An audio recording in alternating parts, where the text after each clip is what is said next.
ನಿಜವಾಗಿಯೂ ಈ ಜೀವವು ಸತ್ವ, ರಜಸ್ಸು ಮತ್ತು ತಮೋ ಗುಣಗಳಿಗಿಂತ ಮೀರಿದ್ದಾಗಿದೆ. ಆದರೆ ಮಾಯೆ ಎಂಬ ಭ್ರಮೆಗೆ ತಪ್ಪುಕ್ಕಿ ತನ್ನ ಸ್ವಭಾವವನ್ನು ಮರೆತು ದೇಹವೇ ಮುಖ್ಯ, ತಾನೇ ಕರ್ತೃ, ತಾನೇ ಸುಖಿ ಎಂದು ಭಾವಿಸಿ ಪ್ರಪಂಚದ ವಿಪತ್ತಿನಲ್ಲಿ ಸಿಲುಕಿ ಮುಕ್ತಿ ಮಾರ್ಗವನ್ನರಿಯಲಾರದೆ ಹೋಗುತ್ತಾನೆ ಈ ಮಾನವ. ಗುರುಚರಣಕ್ಕೆ ಪ್ರೀತಿ ಮತ್ತು ಭಕ್ತಿಯಿಂದ ನಮಿಸುವುದೊಂದೇ ಮುಕ್ತಿಯ ಮೂಲ ಸಾಧನ.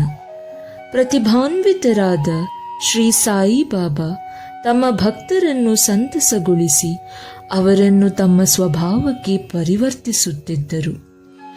ನಾವು ಶ್ರೀ ಸಾಯಿಬಾಬಾ ಅವರನ್ನು ಪರಮಾತ್ಮನ ಅವತಾರ ರೂಪರೆಂದು ತಿಳಿದು ಗೌರವಿಸುತ್ತೇವೆ. ಆದರೆ ಯಾವಾಗಲೂ ನಾನು ದೇವರ ಸೇವಕ ಮತ್ತು ವಿಧೇಯ ಎಂದು ಹೇಳುತ್ತಿದ್ದರು. ಅವರು ಅವತಾರ ರೂಪಿಗಳಾಗಿ ಜನರಿಗೆ ತಮ್ಮ ತಮ್ಮ ಧರ್ಮಗಳನ್ನು ಚಾಚೂ ತಪ್ಪದೆ ಪಾಲಿಸಿಕೊಂಡು ಬರಬೇಕೆಂದು ಹೇಳಿ ಅವರನ್ನು ಸನ್ಮಾರ್ಗ ಪ್ರವರ್ತಕರನ್ನಾಗಿ ಮಾಡಲು ಶ್ರಮಿಸಿದರು. ಅವರು ಯಾರೊಡನೆಯೂ ಪೈಪೋಟಿ ಮಾಡುತ್ತಿರಲಿಲ್ಲ ಮತ್ತು ಯಾರನ್ನೂ ನಿಂದಿಸುತ್ತಿರಲಿಲ್ಲ. ಸಕಲ ಚರಾಚರಗಳಲ್ಲಿ ಪರಮಾತ್ಮನನ್ನು ಕಂಡು ಅವರಲ್ಲಿ ವಿನಯ ನಮ್ರತೆಗಳಿದ್ದವು. ಮೂಢರನ್ನು, ಅಧರ್ಮಿಗಳನ್ನು ಸರಿಯಾದ ಹಾದಿಗೆ ತರಲೋಸುಗ ಮತ್ತು ಧರ್ಮವನ್ನು ಪ್ರತಿಷ್ಠಾಪಿಸಲೋಸುಗ ಸಂತರು ಅವತಾರ ತಾಳುತ್ತಾರೆ ಎಂಬುದು ನಮಗೆ ತಿಳಿದ ವಿಷಯ. ನಾವು ಪೂರ್ವ ಜನ್ಮದಲ್ಲಿ ಸುಕೃತ ಮಾಡಿದ್ದರೆ ಮಾತ್ರ ಅಂತಹ ಸಂತರ ಸಂಪರ್ಕ ಲಭಿಸುವುದು. ಯೋಗ ಮತ್ತು ಈರುಳ್ಳಿ. ಒಂದು ಸಾರಿ ಯೋಗ ಸಾಧಕರೊಬ್ಬರು ನಾನಾ ಸಾಹೇಬ ಚಾಂದೋರಕರರ ಸಂಗಡ ಶಿರಡಿಗೆ ಬಂದರು. ಅವರು ಪಾತಂಜಲಿ ಮೊದಲಾದ ಯೋಗಶಾಸ್ತ್ರಗಳನ್ನು ಓದಿದ್ದರೇ ಹೊರತು ಅವರಿಗೆ ಪ್ರಾಯೋಗಿಕ ಪರಿಶ್ರಮವಿರಲಿಲ್ಲ. ತಮ್ಮ ಮನಸ್ಸನ್ನು ಕೇಂದ್ರೀಕರಿಸಿ ಒಂದು ಕ್ಷಣ ಕಾಲವಾದರೂ ಸಮಾಧಿ ಸ್ಥಿತಿಯಲ್ಲಿ ಇಡಲಾಗುತ್ತಿರಲಿಲ್ಲ. ಸಾಯಿಬಾಬಾರವರ ಕೃಪೆಯಾದರೆ ದೀರ್ಘಕಾಲ ಸಮಾಧಿ ಸ್ಥಿತಿಯಲ್ಲಿರಬಹುದೆಂದು ಭಾವಿಸಿ ಶಿರಡಿಗೆ ಬಂದು ಮಸೀದಿಯನ್ನು ಅವರು ಪ್ರವೇಶಿಸಿದರು. ಆಗ ಈರುಳ್ಳಿಯನ್ನು ತಿನ್ನುತ್ತಿದ್ದ ಬಾಬಾ ಅವರನ್ನು ಕಂಡ ಕೂಡಲೇ ಅವರ ಮನಸ್ಸಿನಲ್ಲಿ ಒಣಗಿದ ರೊಟ್ಟಿ ಮತ್ತು ಈರುಳ್ಳಿ ತಿನ್ನುವ ಫಕೀರನಿಂದ ನನಗೆ ಏನು ಪ್ರಯೋಜನ ಎಂದುಕೊಂಡರು.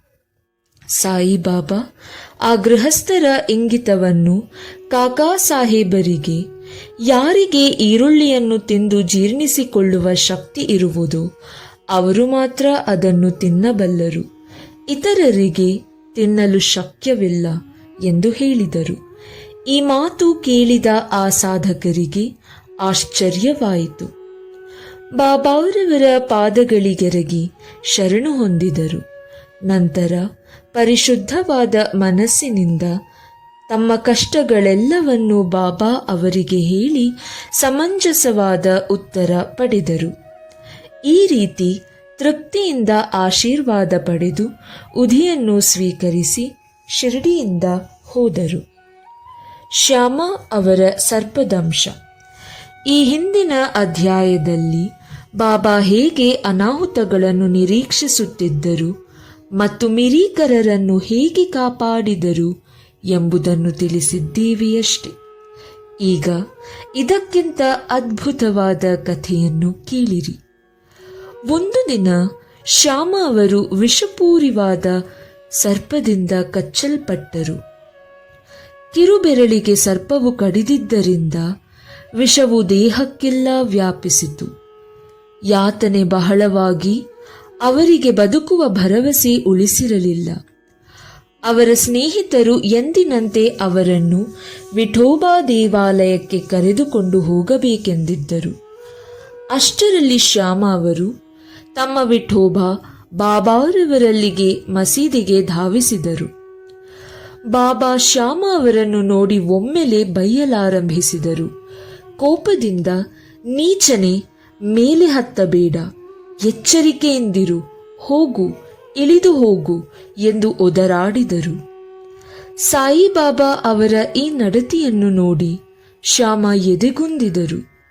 ಮಸೀದಿಯೇ ತಮ್ಮ ಮನೆ, ಬಾಬಾರವರೇ ತಮ್ಮ ಸರ್ವಸ್ವವೆಂದು ಭಾವಿಸಿದ್ದವರನ್ನು ಈ ರೀತಿ ಓಡಿಸಿದರೆ ಅವರೆಲ್ಲಿಗೆ ಹೋಗಬೇಕು? ಅವರು ಜೀವಿತದ ಆಶೆ ಬಿಟ್ಟು ಮೌನದಿಂದ ನಿಂತರು. ಸ್ವಲ್ಪ ಹೊತ್ತಿನ ನಂತರ ಬಾಬಾ ಶಾಂತಚಿತ್ತರಾಗಿ ಶ್ಯಾಮ ಅವರನ್ನು ಕರೆದುಕೊಂಡು, ಹೆದರಬೇಡ, ಸ್ವಲ್ಪವೂ ಚಿಂತಿಸಬೇಕಿಲ್ಲ. ದಯಾಮಯನಾದ ಫಕೀರನು ನಿನ್ನನ್ನು ರಕ್ಷಿಸುತ್ತಾನೆ. ಮನೆಗೆ ಹೋಗಿ ಸುಮ್ಮನೆ ಕುಳಿತುಕೋ. ನನ್ನ ಮಾತಿನಲ್ಲಿ ನಂಬಿಕೆ ಇಡು, ಚಿಂತೆ ಬಿಡು ಎಂದು ಹೇಳಿದರು. ನಂತರ ಕಾಕಸಾಹೇಬ ತಾತ್ಯಾ ಪಾಟೀಲರನ್ನು ಕರೆದು ಶ್ಯಾಮನು ತನಗೆ ಬೇಕಾದ ಆಹಾರ ತಿನ್ನಲಿ, ಬೇಕಾದ ಹಾಗೆ ಅಡ್ಡಾಡಲಿ, ಆದರೆ ರಾತ್ರಿ ಮಲಗಿಕೊಳ್ಳುವುದು ಬೇಡ ಎಂದು ಹೇಳಿ ಕಳುಹಿಸಿದರು. ಇದನ್ನು ಪಾಲಿಸಿದ ಶ್ಯಾಮ ಮರುದಿನ ಬೆಳಿಗ್ಗೆ ಗುಣ ಹೊಂದಿದರು. ಬಾಬಾ ಅವರು ಹೋಗು ಹೋಗು ಇಳಿದು ಹೋಗು ಎಂದು ಹೇಳಿದ್ದುದು ಶ್ಯಾಮ ಅವರಿಗಲ್ಲ, ಅದು ಸರ್ಪಕ್ಕೆ ಮತ್ತು ಅದರ ವಿಷಕ್ಕೆ ನೇರವಾದ ಆಜ್ಞೆಯಾಗಿತ್ತೆಂಬುದನ್ನು ನಾವು ಗಮನಿಸಬೇಕು. ಇತರರಂತೆ ಅವರು ಮಂತ್ರ ಉಪಯೋಗಿಸಲಿಲ್ಲ, ಅವರ ಮಾತುಗಳೇ ಮಂತ್ರಗಳಾಗಿದ್ದವು.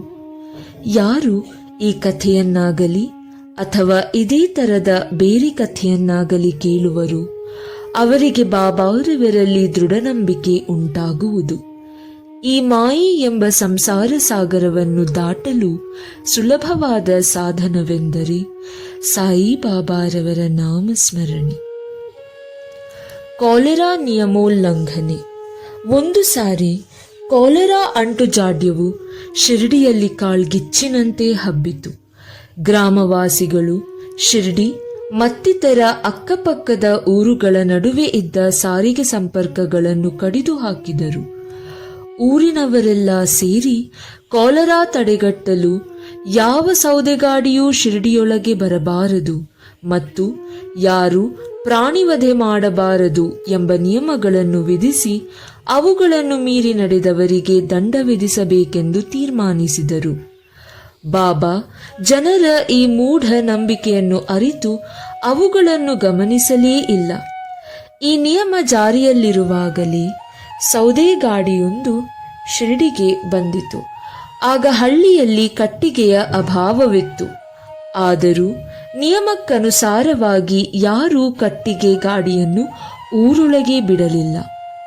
ಇದನ್ನು ನೋಡಿದ ಕೂಡಲೇ ಬಾಬಾ ಸ್ವತಃ ಅಲ್ಲಿಗೆ ಬಂದು ಕಟ್ಟಿಗೆ ಗಾಡಿಯನ್ನು ಊರೊಳಗೆ ಕರೆದುಕೊಂಡು ಹೋದರು. ಬಾಬಾ ಅವರನ್ನು ತಡೆಯಲು ಯಾರಿಗೂ ಧೈರ್ಯವಿರಲಿಲ್ಲ. ಧುನಿಗೆ ಕಟ್ಟಿಗೆ ಬೇಕಾಗಿದ್ದುದರಿಂದ ಎಲ್ಲಾ ಕಟ್ಟಿಗೆಯನ್ನು ಅವರೇ ಕೊಂಡರು. ಬಾಬಾ ಹಗಲಿರುಳು ಧ್ವನಿಯನ್ನು ಉರಿಸುತ್ತಲೇ ಇದ್ದರು. ಆದುದರಿಂದ ಅವರು ಕಟ್ಟಿಗೆಯನ್ನು ಶೇಖರಿಸಿ ಇಡುತ್ತಿದ್ದರು.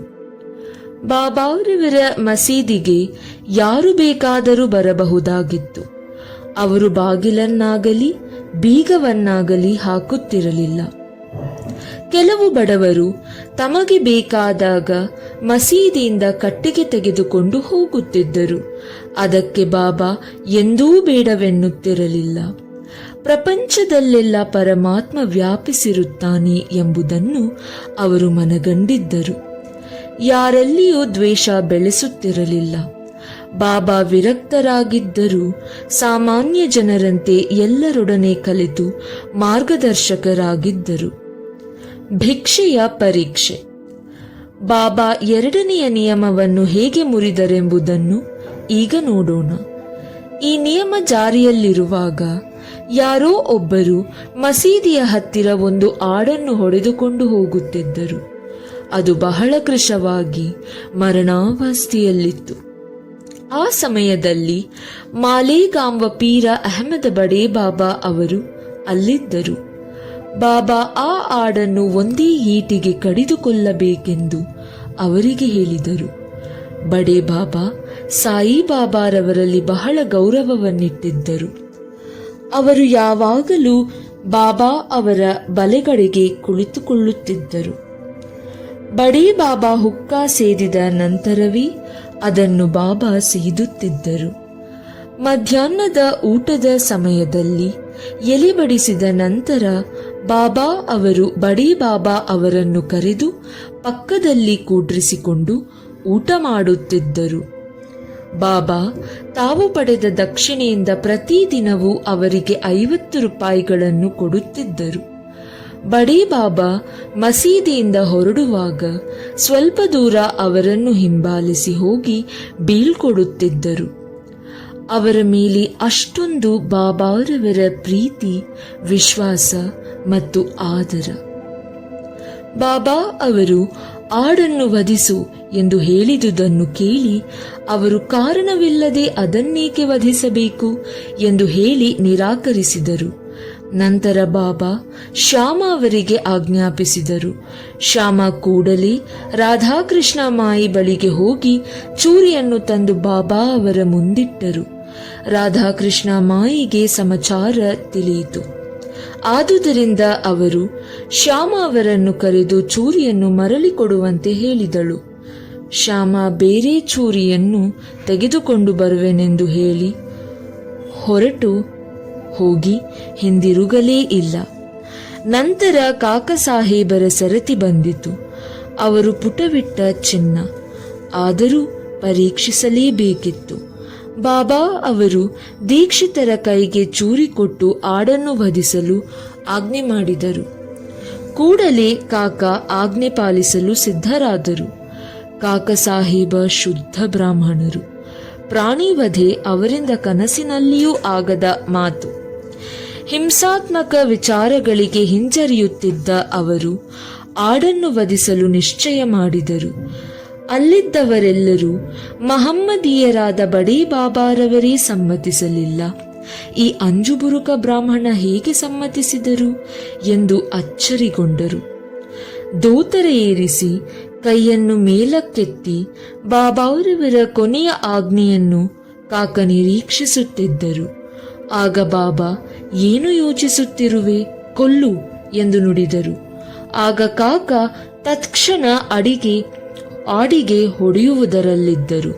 ಕೂಡಲೇ ಬಾಬಾ, ನಿಲ್ಲು, ನೀನೆಷ್ಟು ಕಠಿಣ ಹೃದಯದವನು, ಅದನ್ನೇಕೆ ಕೊಲ್ಲುವೆ ಎಂದು ಅವರನ್ನು ತಡೆದರು. ಆಗ ಕಾಕಾ ಸಾಹೇಬರು ಚೂರಿಯನ್ನು ಕೆಳಗೆ ಇಟ್ಟು, ಬಾಬಾ, ನಿಮ್ಮ ಅಮೃತ ವಾಣಿಯೇ ನಮಗೆ ಶಾಸನ. ನಮಗೆ ಇತರ ನಿಯಮಗಳು ತಿಳಿದಿಲ್ಲ. ನಾವು ನಿಮ್ಮನ್ನೇ ನಂಬಿರುವೆವು. ಯಾವುದು ಹಿತಕರ ಮತ್ತು ಯಾವುದು ಅಹಿತಕರ ಎಂಬ ಬಗ್ಗೆ ನಮಗೆ ಪರಿವೇ ಇಲ್ಲ ಮತ್ತು ಅದನ್ನು ಚಿಂತಿಸುವ ಗೊಡವೆಗೂ ಸಹ ನಾವು ಹೋಗುವುದಿಲ್ಲ. ಗುರುವಿನ ಆಜ್ಞೆಯಂತೆ ಚಾಚೂ ತಪ್ಪದೆ ನಡೆದುಕೊಳ್ಳುವುದೇ ನಮ್ಮ ಧರ್ಮ ಎಂದರು. ಆಗ ಬಾಬಾ ತಾವೇ ಅದರ ಆಹುತಿಯನ್ನು ಮಾಡುವೆನೆಂದು ಹೇಳಿದರು. ಫಕೀರರು ತಂಗುವ ತಕಿಯಾ ಎಂಬ ಸ್ಥಳದಲ್ಲಿ ಅದರ ಆಹುತಿ ಮಾಡಬೇಕೆಂದು ಎಲ್ಲರೂ ನಿರ್ಧರಿಸಿದರು. ಆದರೆ ಅದು ಮಾರ್ಗದಲ್ಲಿಯೇ ಮರಣ ಹೊಂದಿತು. ಹೇಮಾಡ ಪಂತರು ಶಿಷ್ಯರನ್ನು ಈ ಕೆಳಕಂಡಂತೆ ವಿಂಗಡಿಸಿ ಈ ಅಧ್ಯಾಯವನ್ನು ಮುಗಿಸಿರುತ್ತಾರೆ: ಉತ್ತಮ, ಮಧ್ಯಮ ಮತ್ತು ಸಾಮಾನ್ಯ. ಗುರುವಿಗೆ ಏನು ಬೇಕು ಎಂಬುದನ್ನರಿತು ಅವರ ಆಜ್ಞೆಗಾಗಿ ಕಾಯದೆ ಅವರ ಸೇವೆ ಮಾಡುವವರು ಮೊದಲನೇ ವರ್ಗಕ್ಕೆ ಸೇರಿದವರು. ಅವರ ಆಜ್ಞೆಯನ್ನು ಪರಿಪಾಲಿಸುವವರು ಎರಡನೇ ವರ್ಗಕ್ಕೆ ಸೇರಿದವರು. ಗುರುವಿನ ಆಜ್ಞೆಯನ್ನು ಪಾಲಿಸದವರು ಮತ್ತು ತಮ್ಮ ಕರ್ತವ್ಯವನ್ನು ಮುಂದೂಡುವವರು ಮೂರನೇ ವರ್ಗಕ್ಕೆ ಸೇರಿದವರು. ಶಿಷ್ಯರಿಗೆ ಗುರುವಿನಲ್ಲಿ ದೃಢವಾದ ನಂಬಿಕೆ